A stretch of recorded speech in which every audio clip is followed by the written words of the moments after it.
এরই সঙ্গে আরেকটি গতকালকে প্রকাশিত নোটিশ নিয়ে আসছি। সেটি হলো আমাদের যে দ্বাদশ শ্রেণীর অলরেডি অনলাইন বা কপি অফ মার্কশিট প্রকাশিত হয়েছে। আগামী 20 তারিখ অরিজিনাল কপি নোডাল সেন্টার থেকে ডিস্ট্রিবিউশন করার কথা বলা হয়েছে। সেখানটায় যে সকল ছাত্রছাত্রীদের ক্ষেত্রে পিপিএস বা পিপিআর করার প্রয়োজন পড়বে, সেখানটায় একটি পোর্টাল লিঙ্ক দিয়েছে। 14/5/2024 অর্থাৎ আজকে থেকে খোলা আছে এবং এর সঙ্গে বলেছে যে কত টাকা করে লাগবে। আমি এখানটা আর বিস্তারিত ডিটেলসে আসছি না, কারণ এটা অলরেডি পুরনো অ্যামাউন্টের রেটটাই আছে। কিভাবে করতে হবে আমি সেই পার্টটিতে চলে আসছি।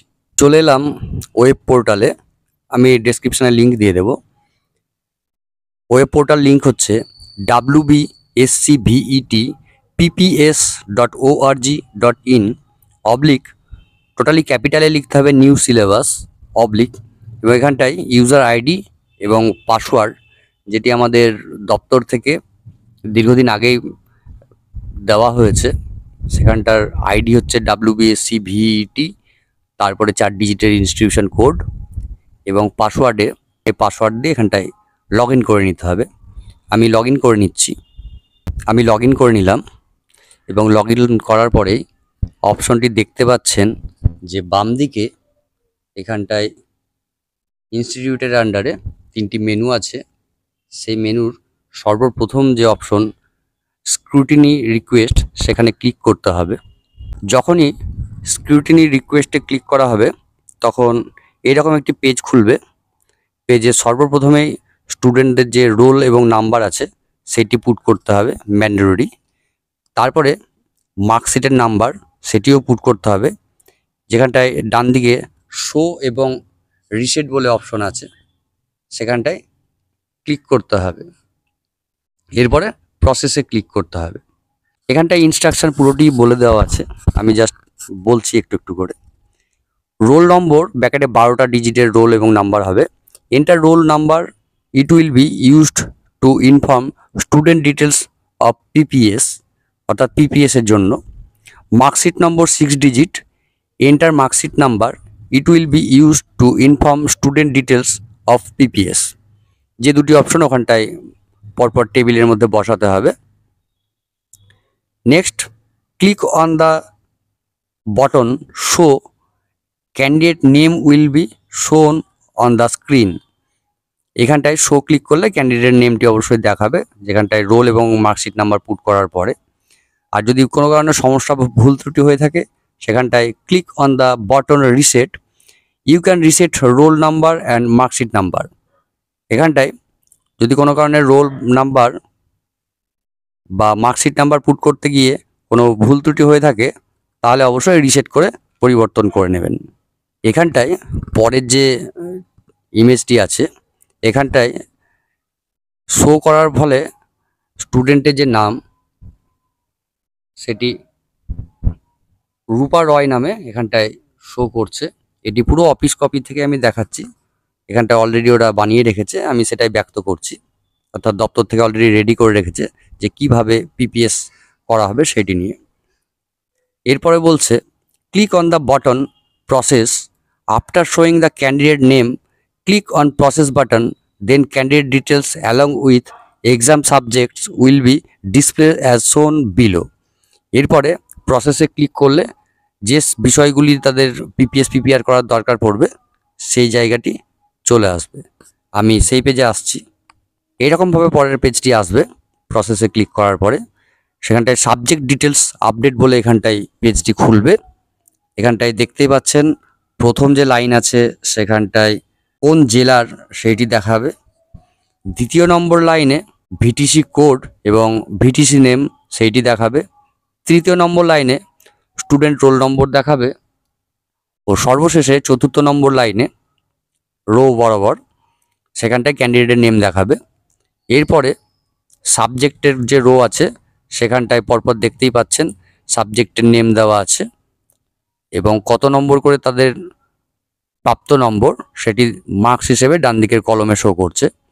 যেখানটায় সাবজেক্টের ঘরে যে বক্সগুলো আছে এখানটায় যে যে সাবজেক্টের উপর পিপিএস বা পিপিআর করার দরকার পড়বে সেই অংশটি ক্লিক করে সাবমিট করে দেবেন।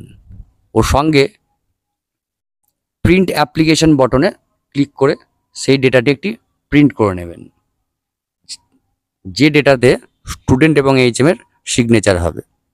এখানটায় বাংলা, ইংরেজি ও ইএনএসটি 3টি সাবজেক্টের পিপিএস স্যাম্পল হিসেবে এখানে দেখানো হয়েছে, যে সাবজেক্ট বক্সে কীরকম টিকগুলি পড়েছে। সেইভাবে যে সাবজেক্টের পিপিআর এর দরকার পড়বে সেই সাবজেক্টে এইভাবে টিক দিয়ে সাবমিট করতে হবে। এখানটায় বলছে, on clicking submit button an alert will appear as shown below asking, are you sure to submit? Click OK button if you are sure, else click cancel button. তো আমি এখানটায় আমার যদি সঠিক চয়ন হয়ে থাকে তখন এই জায়গাটায় ওকে করতে হবে, নচেত ক্যান্সেলে ক্লিক করতে হবে। ওকেতে ক্লিক করার ফলে যেটি আসবে, on clicking the OK button, a pop-up message will appear on the main window with details of the candidate application number. সবুজ রঙের নিশ্চয়ই দেখতেই পাচ্ছেন, লেখাটি হয়তো ঝাপসা হয়ে থাকবে।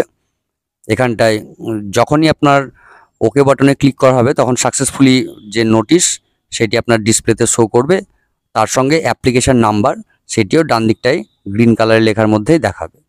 তখন কি করতে হবে সেটি পরের লাইনে বলেছে, click on the print application button for downloading application details as shown below.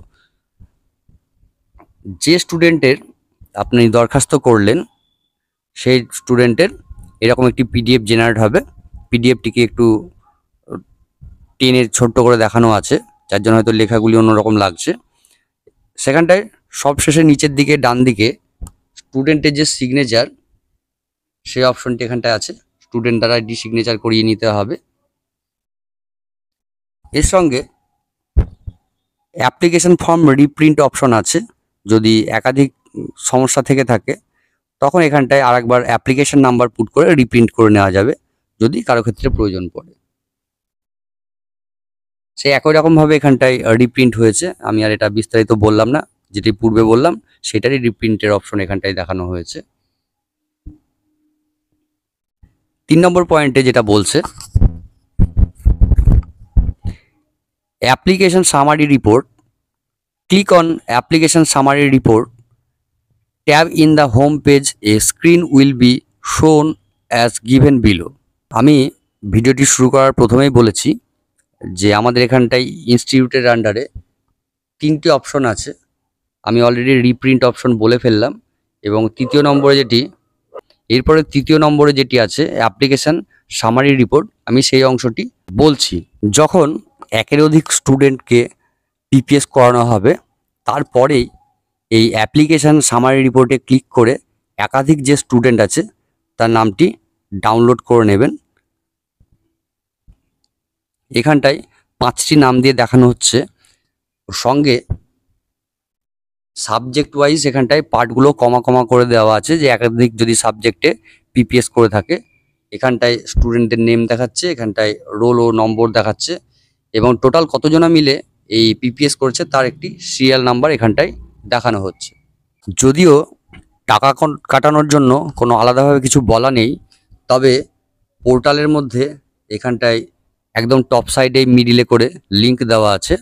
যখন আপনার টোটাল স্টুডেন্টদের বা সিঙ্গেল স্টুডেন্টদের এন্ট্রি করা হবে, সেই জায়গাটি এখনও পরিষ্কার নয়, তখন এইখান থেকে টাকাটিও কাটানো যেতে পারে, বা যখন অ্যাপ্লিকেশন প্রসিডিওরটি কমপ্লিট হচ্ছে তখন ইন্ডিভিজুয়ালিও টাকা কাটানো হতে পারে। সেই জায়গাটি হয়তো আপকামিং ভিডিওতে বানাবো, আর নইলে যে অংশটি বলছি এখানটাতেও ক্লিক করে একবার চেক করে নিতে পারেন, এখান দিয়েও হতে পারে। তবে পিপিএস বা পিপিআর নিয়ে যতটুকু সম্ভব হলো আমি এই ভিডিওটি দ্বারা প্রকাশ করার চেষ্টা করলাম। যদি করার সমস্যা থেকে থাকে অবশ্যই কমেন্ট বক্সে কমেন্ট করবেন। এর সঙ্গে বলবো, আমার আরও আপকামিং ভিডিও হিসেবে ভোকেশনালের কোন জেলাতে কোন কোন ট্রেড পড়ানো হয় এবং কোন স্কুলে সেই ট্রেড পড়ানো হয় তার বিস্তারিত তথ্য এখানটায় অলরেডি দেখতে পাচ্ছেন। Home science, engineering, technology, agriculture ও বিজনেস অ্যান্ড কমার্স নিয়ে যে চিত্রটি আপনাদের সামনে প্রদর্শিত হচ্ছে, সেইখান থেকেই আমি বিস্তারিত আমার যে ভিডিও আছে সেটিও খুব তাড়াতাড়ি প্রকাশিত হতে চলেছে। যদিও আমাদের ভর্তির ডেট 20 তারিখ পর্যন্ত রাখা হয়েছে একাদশ শ্রেণীর ভর্তির জন্য। তো এই ভিডিওটি আমার যখন আসবে তখন একাদশ শ্রেণীতে যে নতুন করে অ্যাডমিশন নিতে চাইছে তাদের ক্ষেত্রে ভোকেশনালের সাবজেক্ট এবং কোন জেলা তার সঙ্গে কোন স্কুল সেটি চয়ন করতে আশা করি সহযোগিতা পাবে। তো এইটুকুই ছিল আমার ভিডিও। এই আপকামিং ভিডিও দেখার জন্যও অবশ্যই আমার চ্যানেলটিকে লাইক এবং সাবস্ক্রাইব করে রাখুন। সঙ্গে আমার যে পিপিএস নিয়ে যে আমার ভিডিও সেটিও শেয়ার করুন প্রত্যেকের কাছে, যাদের এই নিয়ে সমস্যা হবে বা হতে চলেছে সেই জায়গা থেকে যদি কিছুটা মুক্তি দিতে পারি। এই বলে আমার ভিডিওটি আজকে শেষ করছি এবং অবশ্যই যদি ভালো লেগে থাকে তাহলে অবশ্যই এটি কিন্তু লাইক দেবেন। ধন্যবাদ।